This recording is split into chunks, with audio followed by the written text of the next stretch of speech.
It's not even fair to say how many amazing Triple D joints I don't get to go to. Is the first time you taste the food there and then? First time. He just signed an $80 million contract for 3 years to do his 2 shows. With the key to the Las Vegas Strip. I said, what's it called? Diners, drive-ins, and dives? That's my kind of thing.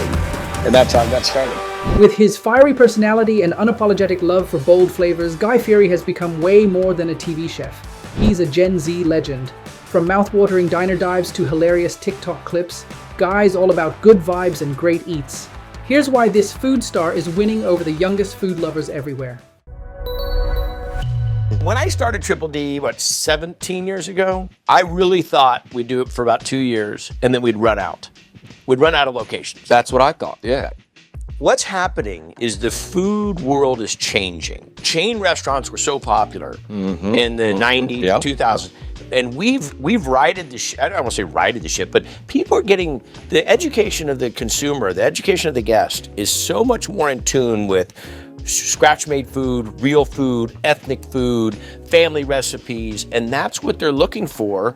So how much longer will it go? I think I'll probably be doing this show in a walker, or Hunter and Ryder will take over, right? One of the two. It's not even fair to say how many amazing Triple D joints I don't get to go to. So when we do research on an area, I'll get about 20 to 25 picks that my team's done the research on. And we're doing long leads. Sometimes we're a year and a half out. It's like picking your best friends for kickball. Guy Fieri, shout out Las Vegas. I love Guy Fieri. Man. Guy Fieri, Triple D'ing his way into bags of money. He just signed an $80 million contract for 3 years to do his 2 shows, Diners, Drive-In, and Dives, the Triple D, and Guy's Grocery Games. He is now by far the highest paid personality in the Food Network. He's, I think, the 3rd or 4th highest paid cable network host. We always talk about the new media outlets and how social media is taking over everything and what the next wave is, podcasts especially. But the old TV world, man, still pays. If you have a good solidified show and following an audience like Diners, Drive-Ins, and Dives and such a, I guess, a known figure like a Guy Fieri, dude, he did a fucking great job. I'm a big Triple D guy. So am I. I watch this. Whenever I just want to sit down and I don't have nothing to watch, I just need something in the background, dude, I'm putting Triple D on for sure. But I think Triple D stood the test of time, and why it's so valuable is that it was their pre-real social media. For sure. 2007. For sure. It was when I was in college. Yeah. And then, so this was, they rode the traditional media, had that crazy TV dedicated fan base, and then merged when Guy Fieri, and he has such a noticeable ass face. With the haircut. Like, you want to hate it in the very beginning, and then it's just so iconically him, and you're like, yeah, of course. Like, if you were to ever dye his hair not blonde, Or like shave his head. Like, no, you need the beach blonde spread. Yeah. The beach blonde goatee, the damn Oakley sunglasses, the earrings, the fire shirt. The fire shirt is the Back then, I went and did this show called Gotta Get It. And I shot the pilot for it, and I did my part, and it got picked up for 13 episodes. And they called, they said, congratulations, you got a primetime show. It's called Gotta Get It. I'm like, oh, hey, I don't want to do that show. Like, what? I'm like, no, I did the pilot, but I know that meant it's had to go to a show. Yeah, I can't do that show. Like, what do you mean you can't do the show? Well, it went through about 6 levels of people through the Food Network and this production company. Everybody just read me the riot act to be wasting everybody's time. I said, I just got to be real. Finally, to the president of the network, I said, let me just share something with you. I said, I'm 35 years old. I own 4 restaurants. I got 2 kids. I said, anything that I'm going to apply my time and energy to, I got to really believe in. And I don't believe in the show.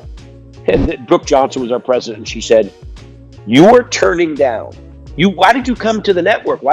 I said, I want to see what it was like. I said, I'll do another show. I just won't do this one. That was the thing. And the power in the no in the industry. You got to be willing. You got to stand on the ground. That could have been, live by the sword, die by the sword. And I wasn't trying to be an egomaniac or anything. It just was a show about gadgets in the kitchen. I'm not a gadget chef. I don't do that stuff. I'm a knife and cutting board and saute pan guy. And I didn't need an avocado peeler. And that 6 months was the longest 6 months of sitting around. And they called me one day and they said, okay, we got another show. What would you think about a show that went around and checked out mom and pop restaurants in the country? And I said, that's my kind of show. highlighting my brothers and sisters. They said, okay, it's called Drivers, Diners, Dive-Ins, and Divers. I couldn't say the name for the longest time. That's why we call it Triple D all the time. Yeah. I said, what's it called? Diners, Drive-Ins, and Dives? That's my kind of thing. And that's how it got started. How many series have you had? I know all the people you've interviewed in your career, so I am in awe of that. I was watching the highlight reel and just looking at it going, okay. Let's see, I started off with a little show called Guy's Big Bite. That was the beginning of it. I won a show called The Next Food Network Star, which was kind of like the American Idol back in the day. I won that, and then I got a chance to do my first cooking show, Guy's Big Bite. It was a terrible little set. They put no money into the budget. I did a couple little spin-off things where they try to show here and try to show there, and I wasn't finding what I really wanted to do. And when we found Diners, Drive-Ins, and Dives, being a chef and a restaurant owner myself, I said, wait a second, this is something that can help all these mom and pop joints around the country, now around the world. We've shot Triple D around the world, and this is something I really want to do. And how do you explain, and I'm asking you to kind of analyze yourself, right? How do you explain your broad appeal? You know, and sometimes it's a one-hit wonder or something is hot for years now.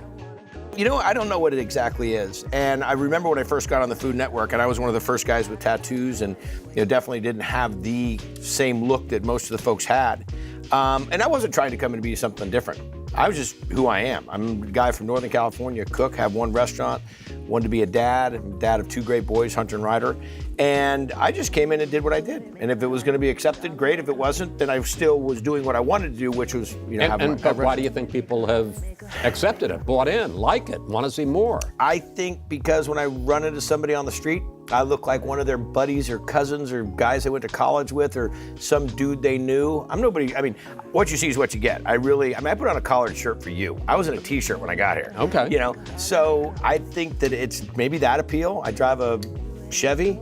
I'm into rock and roll. I'm into what I say is what I mean. It's kind of I have an all-American attitude. I'm a huge patriot. My foundation, the Guy Fieri Foundation, our whole thing is about serving first responders, veterans, current military, So I think maybe it's that stuff. So you talked about starting out, and you're exactly right. As people are going to see, this wasn't put on for TV. This is who you were. You start out in 2005, auditioning for a show called The Next Food Network Star. Let's take a look at your audition. Here it is. Oh boy. Today I'm going to prepare a dish for you, not in fusion, but in confusion. I'm going to do a gorgonzola tofu sausage terrine that will be served over a mildly poached ostrich egg. Now, since we're in the wine country, I'll be serving that on grape nuts, and done with a delicious pickled herring mousse right on top. And, oh, I know, delicious. It sends shivers up my spine.